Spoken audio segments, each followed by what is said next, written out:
दोस्तों नमस्कार। भारत को एक ऐसा सामान बिल्कुल फ्री ऑफ कॉस्ट मिलने जा रहा है और वह सामान जिसके लिए पूरी दुनिया लाइन लगाए खड़ी रहती है, उसी पर पूरी दुनिया की राजनीतिक उठापटक चलती देखी जा सकती है। लेकिन भारत को यह बिना एक भी नई चवन्नी दिए मिलने जा रही है। एक ऐसा देश जिसके साथ भारत के न तो कोई खास संबंध है, न ही दोस्त है और न ही बड़े व्यापारिक संबंध। वह देश भारत को एक ऐसा सामान जिसकी ग्लोबल मार्केट में बम्पर डिमांड हमेशा बनी रहती है, वो सामान हमें बिल्कुल मुफ्त में देगा। दरअसल यहाँ जिस देश की बात हो रही है वह देश है वेनेजुएला, जो दक्षिण अमेरिका का एक देश है। कई साल पहले इस देश की एक सरकारी तेल कंपनी डी वेनेजुएला एसए और इसी की एक ऑयल फील्ड परियोजना थी, सेंट क्रिस्टोबल परियोजना, और इस परियोजना में कई देशों ने निवेश किया था, लेकिन भारत ने सबसे ज्यादा निवेश किया। भारत ने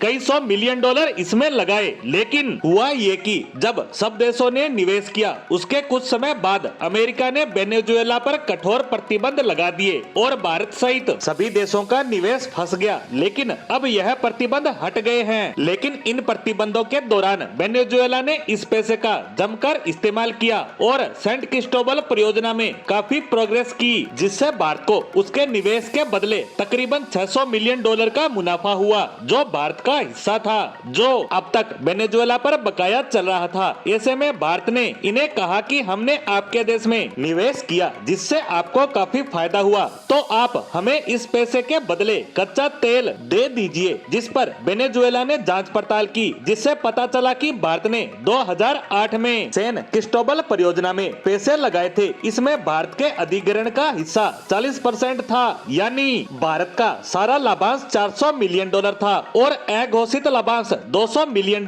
यानी टोटल $600 मिलियन। और अब वेनेजुएला के राष्ट्रपति ने ऐलान किया है कि भारत को यह लाभांश दिया जाएगा कच्चे तेल के रूप में। जी हाँ, यानी ये कच्चे तेल की डिलीवरी भारत को करेंगे। यानी भारत ने 2008 में जो निवेश किया उसके बदले अब हमें $600 मिलियन का तेल मिलने जा रहा है, जो भारत के लिए प्योर प्रॉफिट के जैसे है। बताया जा रहा है कि भारत इस क्रूड ऑयल का आयात जल्द ही शुरू कर सकता है। और इस तेल की खबर के साथ साथ यह भी रिपोर्ट आई है कि भारत डिस्काउंट रेट पर वेनेजुएला से और ज्यादा तेल खरीदना चाहता है। और बताया ये जा रहा है कि दोनों देश इसको लेकर बातचीत कर रहे हैं कि भारत कितना तेल खरीदेगा और हमें कितना डिस्काउंट मिलेगा, उसकी डिलीवरी कब और कैसे होगी। इन सभी को लेकर दोनों देशों की कंपनियों के बीच बातचीत चल रही है, जिस पर हमारी नजर लगातार बनी रहेगी और जैसे ही कोई न्यूज आती है आप तक पोस्ट के माध्यम से शेयर की जाएगी। इसी के साथ हमारी आज की पोस्ट को यहीं विराम देते हैं। धन्यवाद।